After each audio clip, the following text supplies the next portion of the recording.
We are back, everybody, after what, like a 2-month hiatus? No, we didn't. Couple weeks. We didn't die in a fatal car accident. I know that's what everybody was probably thinking. All two of our listeners were very concerned. They were probably hoping. I don't know. Neither one of them reached out to me, so. Yeah, I don't have missed text messages or calls on my phone. Yep. Nope. Nothing came through on my end. All right. Well, maybe we were on airplane mode and it just never showed up. I'll just keep thinking that. So, because Dutch's favorite season is Halloween, even though it's not really a season, it's a lifestyle. It is, but he Yes. celebrates the entire month. I do. I celebrate the entire catalog. He does. I've seen him do it. It's weird.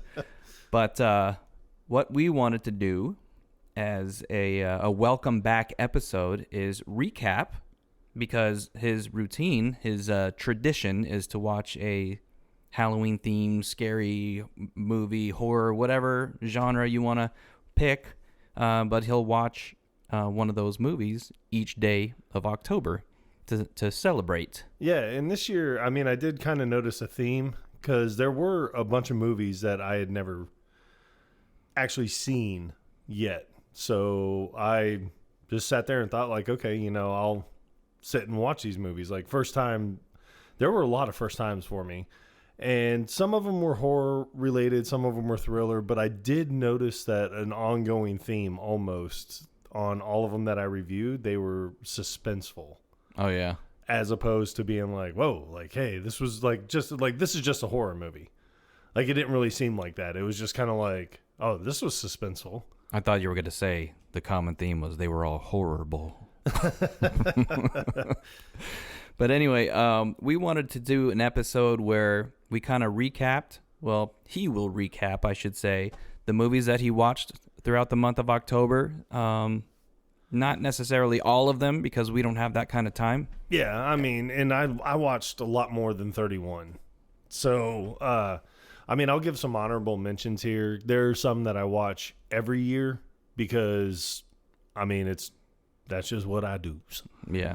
So, okay, so I guess I would ask, out of the ones that you had not seen yet, because I'm sure you watched some that you had seen before, the ones that you hadn't seen before, which one kind of stands out for you? The one that stands out for me, and honestly, tell you the truth, I had a huge appreciation for it, and I had never seen it before, but it was called Trick or Treat. And I think the reason that I had the appreciation for it was because it was a movie basically stating, don't disrespect the holiday. A lot of people are like, oh, I leave Christmas up year round. But then those people are normally the ones that are like, Halloween's the devil's holiday. And it's just like, but there are like some gruesome deaths in it and stuff by, I guess, kind of what you feel is an 8-year-old kid running around in an orange jumpsuit with a big, like, pumpkin head.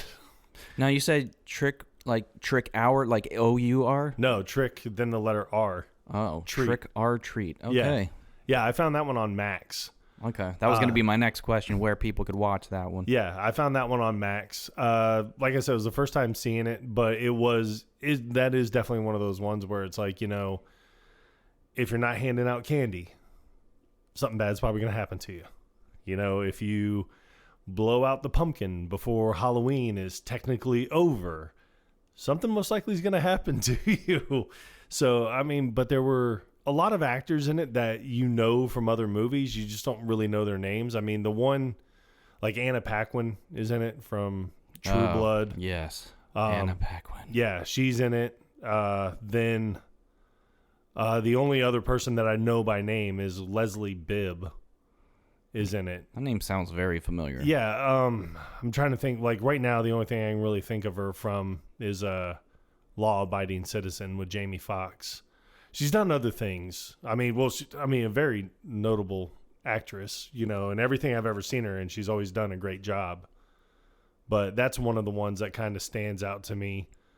Another one that I saw for the first time this season was a movie called Sinister.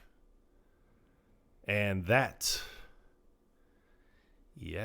that was something. It was sinister, all right. Yeah. Gave me the heebie-jeebies. Yeah, it's probably something I would not enjoy. No, but it had Ethan Hawke in it, who plays a crime writer. I mean, a very well done movie. And the one thing that I liked about it is, like, you know, there's not a lot of gore in that movie like you would think that there would be. Just more creepy than anything. Yeah. And me, I don't, because, I mean, a lot of people are like, oh, you know, they'll come to me and just be like, oh, you know, you like horror movies. You must love, like, the Saw franchise. I don't. No. I don't at all. You know, I mean, I enjoyed Saw 1. Saw 2 was pretty good. Saw 3, I was just kind of like, now you're reaching. But then by the fourth one, you're just kind of like, okay, now you just want to see how much blood you can have on screen. Like, it just becomes a gore effect. And I mean, I don't appreciate that. It's gore for gore's sake. Yeah, Yeah, that's stupid. I mean, that's why, you know, I saw the Terrifier movies. Wasn't a fan. Is that the one with that clown? Yeah. And it's just because it's gore. It's like, oh, well, there was a gory movie that came out last week, so we have to top that much gore. And it's like, no, you really honestly don't. Yeah. I mean, you can make things scary by being subtle. Mm-hmm. So, And sometimes that's more effective. yeah. But yeah, I'm a gamer, and you know what? I don't care. Judge me if you will. But they added that clown as one of the playable characters in Call of Duty. And I was like, what the fuck is this clown from? Like, what is going on here? And it said Terrifier, so I looked it up, like Terrifier clown or whatever, and then I saw that it came from a movie. I'm like, yeah, I'm definitely not watching that one. Yeah. I did watch it, and it didn't really bother me. But the one thing I wanted to mention, you said Ethan Hawke. I can't hear his name without thinking about that clip where celebrities are reading mean tweets. And Oh, yeah. Ethan Hawke was reading a tweet that somebody sent, and it says, Ethan Hawke looks like the kind of guy that wasn't supposed to make it in Hollywood, but he just kind of slipped through the cracks, and everyone was just like, okay. All right. Which you can't even be upset at that, honestly. No, you can't. I mean, that's a very astute observation. There were, this season, there were things that I was able to do, you know, being in a newer relationship with my lady and stuff. I mean, she enjoys Halloween. She loves Halloween. You know, she didn't know to what extent I liked Halloween. Oh, boy, was she in for a surprise. Yeah. Yeah. So, I mean, like, you know, the Halloween movies, I think she said she had seen the first one, but beyond that, she had never seen any of them. She hadn't seen any of the other ones. So that was a treat, just being able to sit down and kind of go through the timelines. Because I was telling her, you know, well, there are different timelines when it comes to the Halloween franchise. So you have the original one from 1978. Now, one thing that I learned very interestingly a couple years ago, I think, is that Michael Myers, he wasn't supposed to be a thing. It was supposed to be like a change every single movie, right? Yeah, John Carpenter had like 10 ideas based around Halloween movies. So his whole thing was he was going to do one movie with Michael Myers, and that's it. Like, Michael Myers was never going to be brought up again. But the producers are like, no, we have to run with this guy. Like, you know, I guess he tested well with audiences. Mm-hmm.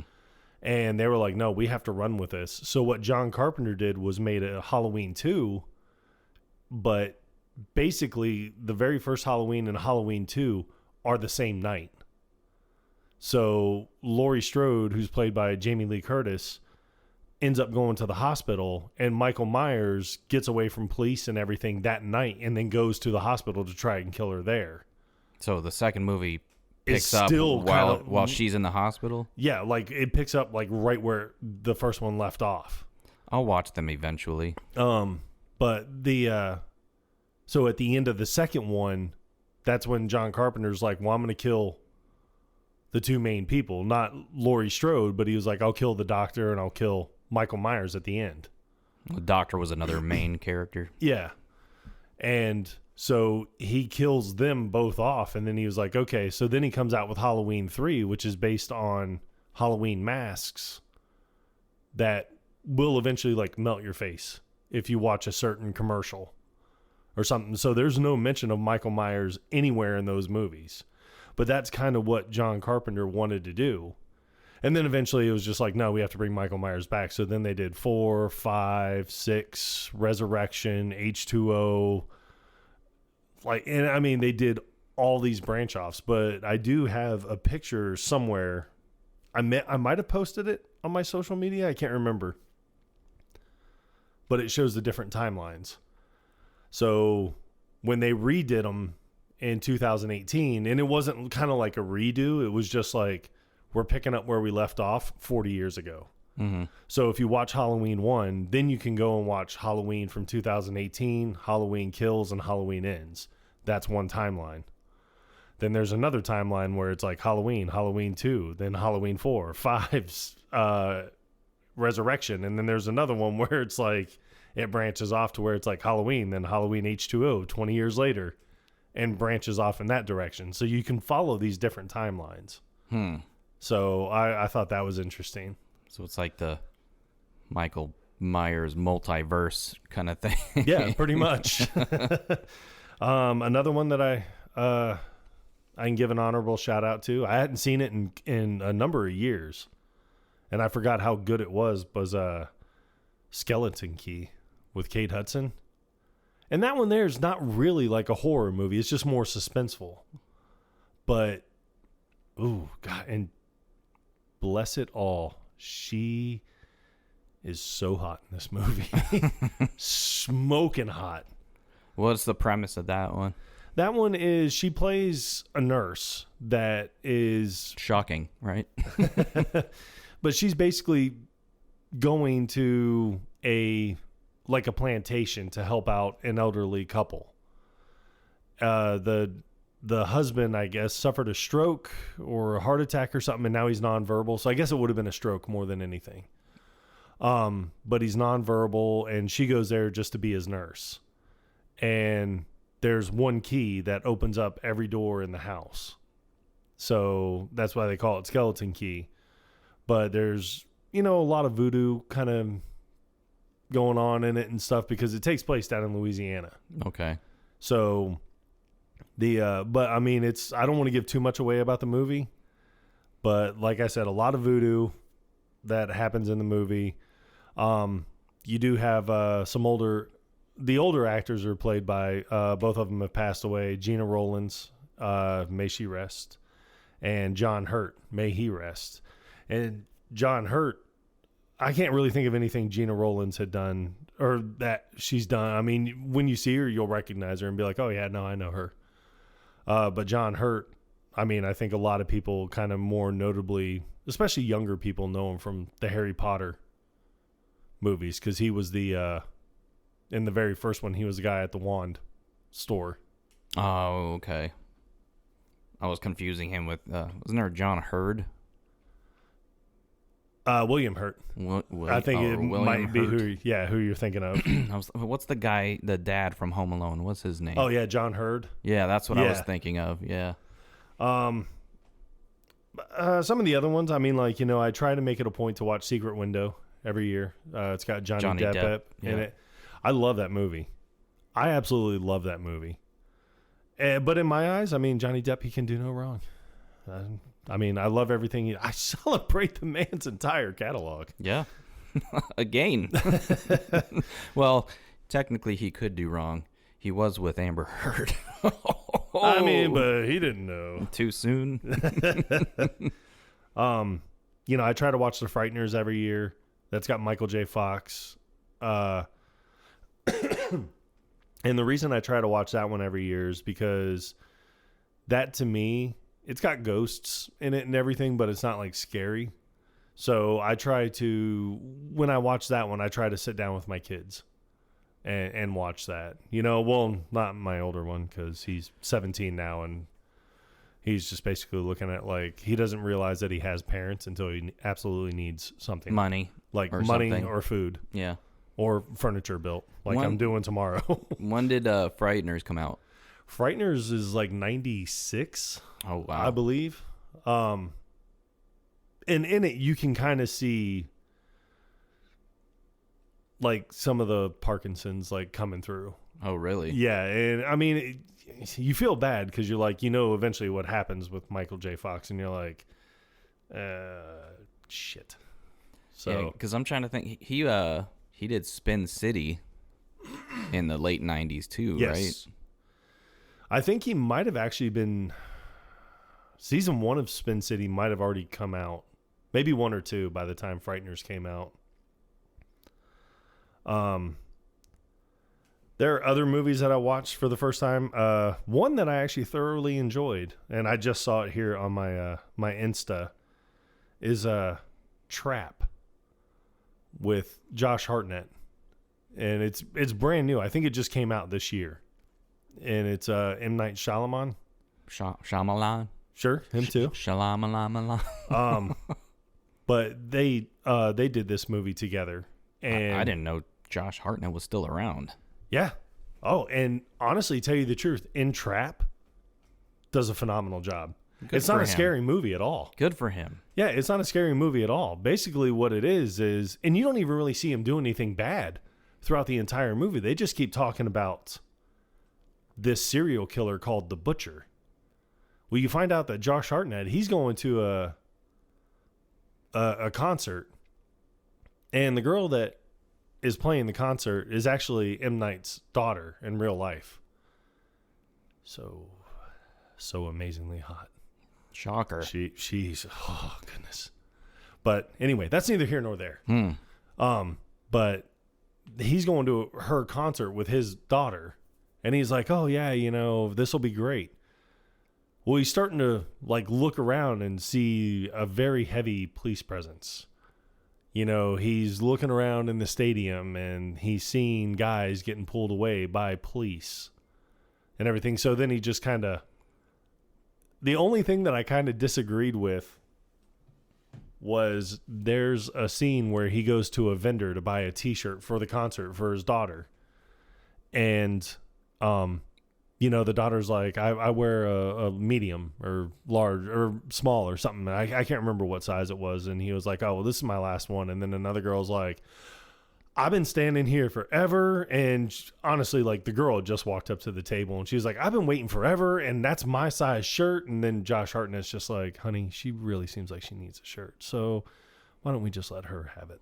Mm-hmm. And so he's being like real polite, very nice, very well spoken. And then the guy's like, man, look at you, dad of the year. He's like, that's how it's supposed to be. He's like, you know what? Here in about 10 minutes, I got to go restock my inventory anyway. I may have one in the back. Just come back and see me. I'll hook you up. So he takes his daughter back to their seat and they're watching the concert. And he's like, hey, I'm going to go check on that shirt. So he goes and talks to the guy and he was like, what's going on? Like, what's up with all the police and stuff? And he's like, look, I ain't supposed to say nothing. All right. Well, then you probably shouldn't. Yeah. He was like, but the serial killer, the Butcher? He was like, yeah, I've heard of him.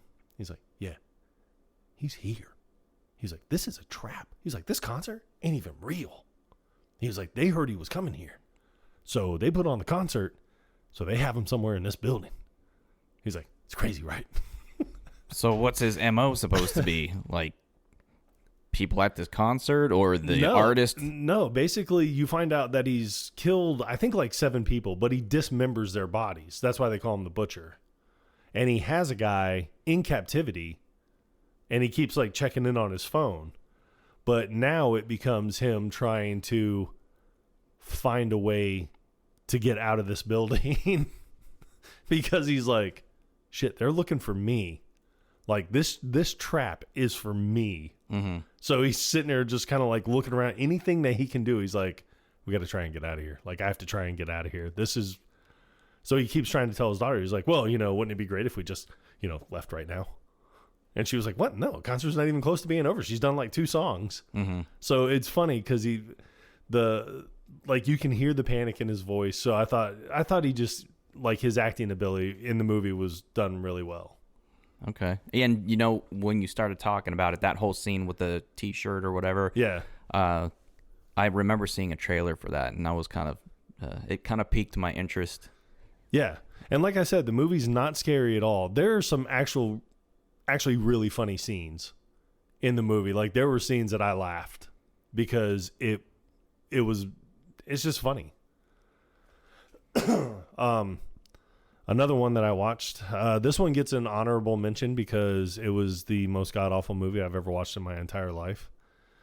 I'm not even sure why I sat all the way through. I think I made it 10 minutes in, and I was like, I have to see this one to the end. But it's called Chopping Mall. Oh, God. Yeah. That sounds bad. It was god-awful.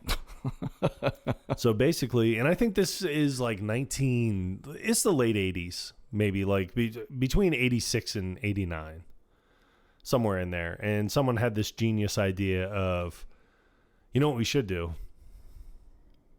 Have robots patrol the mall at night just to make sure there's no unsavory characters. Well, the robots obviously Turned bad. Yeah. So we all should have learned a long time ago, like, don't trust AI, don't trust robots, don't trust any, like, they're here to kill you. They're going to get you. Yeah. And the robots end up killing everyone. So, but I mean, it is a horrible movie. It is god awful. But like I said, I sat all the way through the end of it. Why?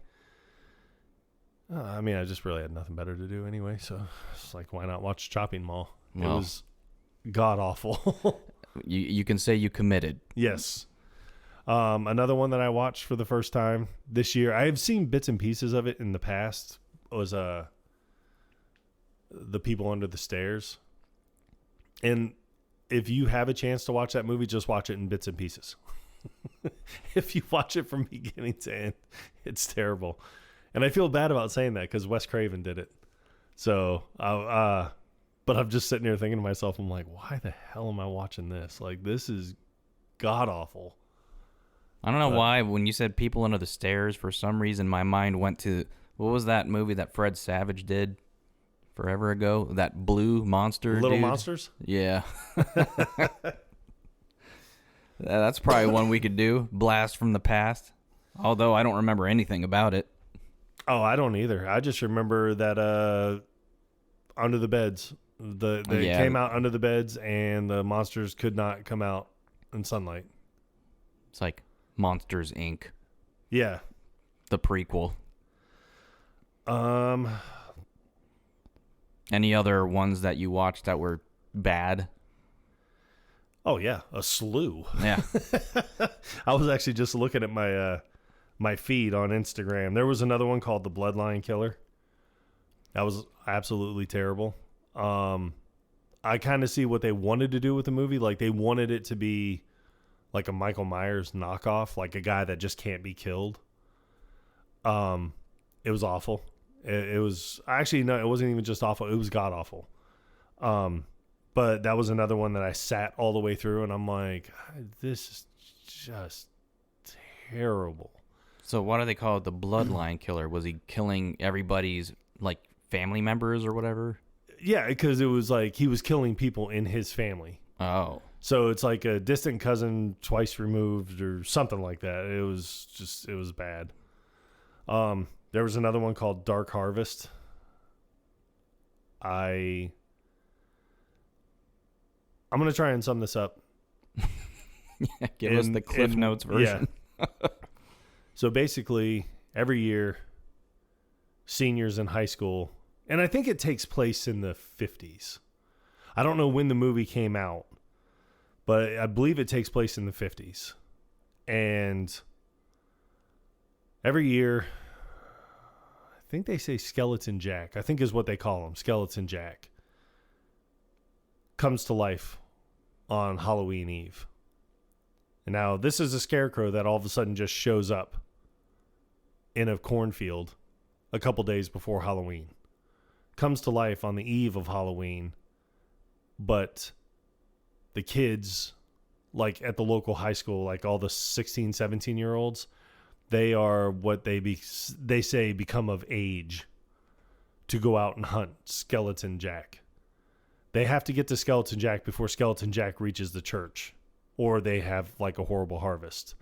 They kill Skeleton Jack, who's full of candy, and then they eat the candy. And whoever is the victor, like the kid that kills Skeleton Jack, gets $25,000 of walking around money, like a first class ticket out of town to go and see the world, and a brand new Corvette. And who's providing this? The town elders. Like, they put all this into a pot. That sounds stupid. It is. And I mean, spoiler alert. So basically, the skeleton is the winner.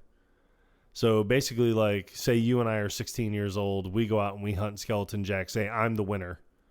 I kill Skeleton Jack and everything. And then, I get this. Oh, yeah, you get an upgraded house, too, like in the nice part of town. So me and my family will go to this house, have a nice upgraded house. I have $25,000. I have a brand new car. And the sheriff will stop you before you get out of town, kill you, bury you in the field where the skeleton comes to life at. Then they'll dig you up the next year, and I would be the skeleton. So everybody would be trying to kill me. So you get to die twice. Pretty much, yes. That's a shitty way to go. Yeah, terrible. Terrible thing. Terrible idea. I was thinking of one that we might be able to do next year. So this might be something for everybody to look forward to, especially if you are in our generation. One thing that I remember from my childhood, despite my not disdain, but the fact that horror is not really my genre. Scary movies aren't really my thing, but some of them did appeal to me. And there was that series of books called "Are You Afraid of the Dark?" Not "Are You Afraid of the Dark?" I'm sorry, Scary Stories to Tell in the Dark. There was a series of books, and the artwork in these books, it was done with like black and gray watercolor, and they were so freaking creepy. But they adapted stories from these books into a movie that came out not too long ago.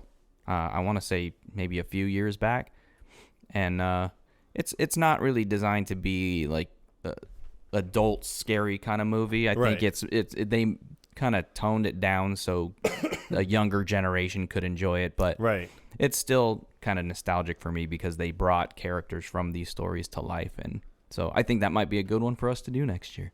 Oh, that would be a good one. I mean, because I don't think I've seen that. So or read the books. No, I can't read. Oh. Something you learn about Dutch. Yep. In each episode. Well, I mean, I can read. I just choose not to. Yeah. Who's got that kind of time? Yeah. God, a book? Yes. From beginning to end? I can read receipts. Have you lost your bearings? A few other ones. I mean, I did family-friendly movies as well. And I try to do that every year. I try to do family-friendly movies like like Scooby-Doo. And Scooby-Doo, some of the like they've actually put out some movies for Scooby-Doo, like Trick or Treat Scooby-Doo, Happy Halloween Scooby-Doo, which those I did, because I have a 10-year-old and he enjoys those type of movies. It's like, I can't watch Halloween Kills with him because, he has nightmares enough. Yeah. So. Wasn't there there was a Scooby-Doo movie where they were in like, I want to say New Orleans, and like Shaggy and Scooby were just getting crawfish like everywhere they could possibly get it. Like that was their thing. And then the spicier the better. Yeah, and I mean they've honestly done that, but then they've also made like some of the cartoons as well, like that have come out are, like they'll travel around, they'll be in New Orleans. Yeah. And that's, honestly, one of my favorite TV shows. I go to sleep to it every night is Be Cool Scooby-Doo. Yeah. So. Yeah, and you've put that on for me when I've come over. And I never even knew about it until you showed me, and it's actually pretty funny. It is. But I didn't know this until recently, speaking of Scooby-Doo. Because when we were growing up, they had the 1969, like, cartoon on that they played, and I'm like, man, it's never going to get any better than this. Right. Well, I can't remember exactly how long ago. It was probably 10 to 15 years ago. They came out with a TV show called Scooby-Doo Mystery Incorporated. And that series is actually pretty good. It's not as funny as Be Cool Scooby-Doo, but episode-wise, with the number of episodes and the amount of episodes that they did in the time span that they did it, it was the longest running Scooby-Doo series ever. When did that one come out? I want to say it was like 2010. Oh, wow. Yeah. That late. Yeah. I always found it interesting, like, the original Scooby-Doo. It may not have even been the original, but they started doing, like, where they would have a celebrity guest. Like, they had some with, like, Batman and Robin. Yeah. They had some with, like, the Harlem Globetrotters. The Three Stooges, Sonny and Cher, I thought the it was, Addams Family. Yeah. They did so many, like, crossover episodes that were pretty interesting. Right. But the one thing that I just hated was when they brought Scrappy-Doo. I hated Scrappy-Doo. I think everybody in the world hated Scrappy-Doo. He was such a little asshole. Yeah. In all honesty, I mean, the only other person that I put right up there with hating Scrappy as much as I hated Scrappy is Flim Flam. Who the fuck was Flim Flam? See, he did like a Scooby-Doo thing. I think he was in like the 13 Ghosts of Scooby-Doo. But that was that little like Hispanic kid that had like the yellow jumpsuit on. But like Fred and Velma, I don't believe were in those episodes. It was Daphne, Shaggy, Scooby. What was interesting is there were other shows that I felt like were just complete ripoffs of Scooby-Doo. One was Josie and the Pussycats. Right. And the other was Jabberjaw. Yeah. And it's almost like you could match each character, like, okay, this is their version of Fred, this is their version of Velma, this is their version of Shaggy, you know? Yeah. It's like they couldn't have just come up with something more original. Like, yeah, what? and I mean, it's like, you know, honestly, who's going to believe a great white shark that's just like, all right, yeah, no, let's just go up on land and solve this mystery. Yeah. I mean, come on, you know. How does he breathe? You didn't think this through, did you? Exactly. So... It's a guy in a shark suit. It has to be. No, so those are a couple other ones. One that really kind of creeped me out. There's a movie called Haunt. And that one was actually really good. That one I was like, whoa, like, yeesh. So this girl, like, it starts off, you can tell that this girl's like in a very abusive relationship and she leaves the relationship. I guess the boyfriend's like stalking her a little bit. Well, it's Halloween night, or maybe like right around Halloween, and they're like, oh, well, we want to go to a haunted house. So they go to this haunted house, and you just kind of realize pretty quickly they're just killing people in this haunted house. Like, that's their thing. How that's original. what they do. Yeah. But the that one there, I was like, oh yeah, no, ooh, yeah, no, thank you. So there are times where it's like, even during that movie, and I watched it while there was still sunlight out, and I was still like, no, thank you, sir. Got the heebie-jeebies? Yeah. I mean, and obviously I watched other ones, you know, like I had to give an honorable mention to Michael Myers because in the horror world, I mean, Michael Myers, he's on my Mount Rushmore when it comes to horror movies. But other ones that I watched, you know, like Friday the 13th. Hence your shirt. Yep. I mean, I'm a big fan of Jason. I love Jason. I mean, of course, like everything else, let's build on the franchise. So, hey, guess what? Jason Takes Manhattan. It's like, why? Okay, so he's nowhere near Crystal Lake, motherfucker. So if you actually could have a horror Mount Rushmore, yes, who would be your 4? I mean, obviously Michael Myers. That would be he's like a go-to. Then Jason Voorhees. Then Jason Voorhees. Freddy Krueger. I was never really like a fan of Freddy Krueger, but when it comes to like horror movies, I mean, you don't have a lot of repeat killers that's just like, oh wow, like whoa, like huh. So I mean, you know, you would it's almost to a point where it's like, you know, you have to put Freddy up there. But another one would be and in all honesty, I can watch these movies anytime during the year. It doesn't necessarily just have to be Halloween. I know who you're gonna say. Who? Casper. No, actually, I was leaning towards Ghostface from Scream, the Scream franchise. I could see that. Yeah. Just because of the fact that like the killer literally could be anybody. Right. It's not, like Michael Myers. You know who Michael Myers is. Freddy Krueger, you're going to die if you go to sleep. Jason Voorhees, you know who Jason Voorhees is. There was only one movie that it wasn't Jason Voorhees, but he wore the hockey mask. He killed people with machetes, axes, things like that. Like anything that he could get his hands on, which is what Jason Voorhees did. But it was like, I think it was the fifth one, but it was an ambulance driver that had gone to get a dead body from, I don't want to say like an insane asylum, because it was just like a house out in the middle of nowhere, but like they're trying to help crazy people. Like this family's trying to help crazy people adjust back into society. Reality, yeah. And the ambulance driver gets there, and it turns out his son is the one that gets killed, but nobody knew it was his son. So it's just like he paid the bills anonymously and everything, never told anyone he had any kids. So he just becomes Jason so he can start killing all the people that he kind of blames. For his son's death? Yes. Okay, see. At least he had a motive. Yeah. So what's interesting about your 4 picks is only one of them is not wearing a mask. I know.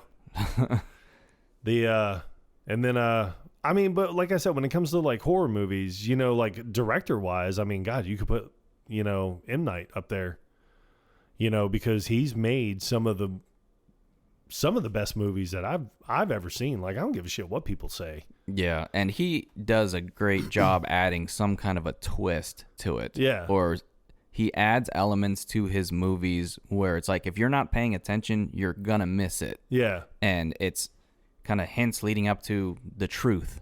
Right. But he doesn't like things to be obvious, like with The Sixth Sense. Yeah. Everything was like something with the color red. I'm trying to remember what that was. No, it's it didn't. I don't think it had anything to do with the color red. But it was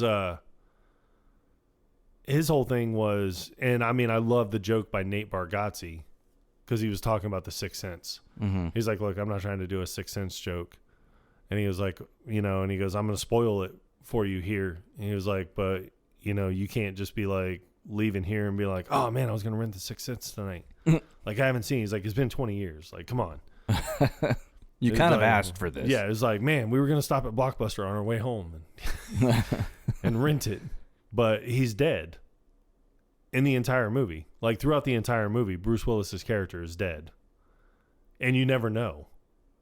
Because every scene where you can see him, I think when he's first introduced to the kid that he's helping out, the kid walks into the room, but it looks like the mom and Bruce Willis were having a conversation, but they weren't talking.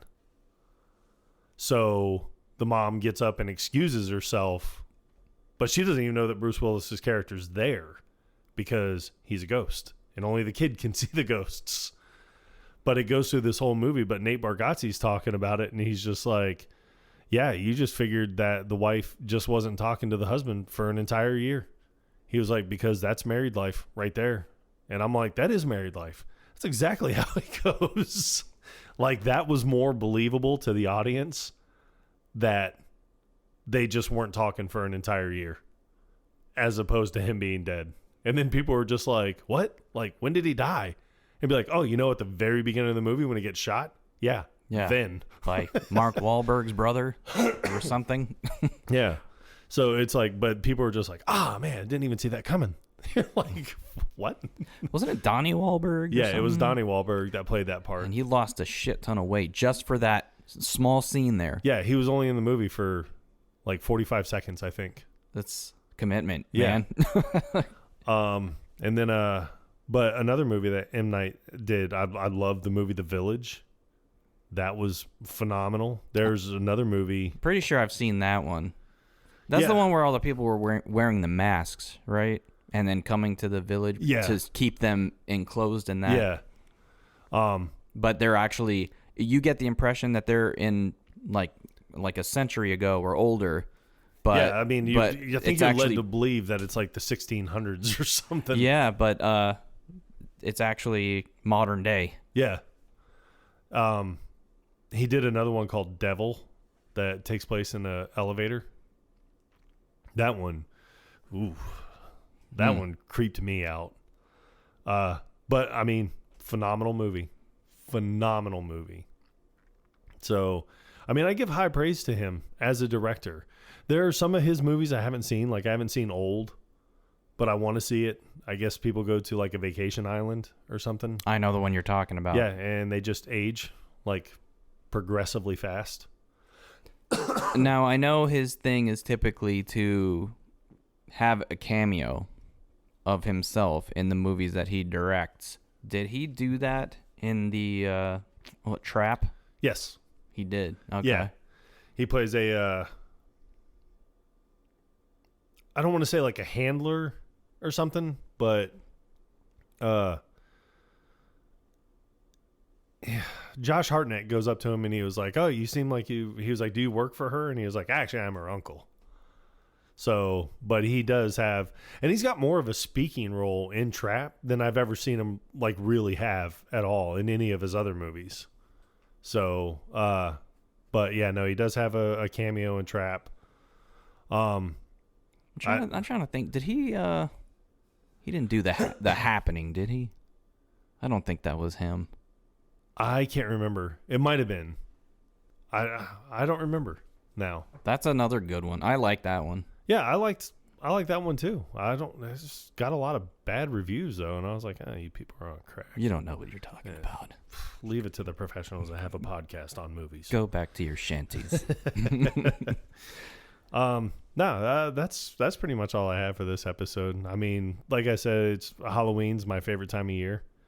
I'm sorry that it's been so long since we've done this, but it's, life happens due to unforeseen events that were completely out of my control, but totally within my control. I just had to take some time off. Yep.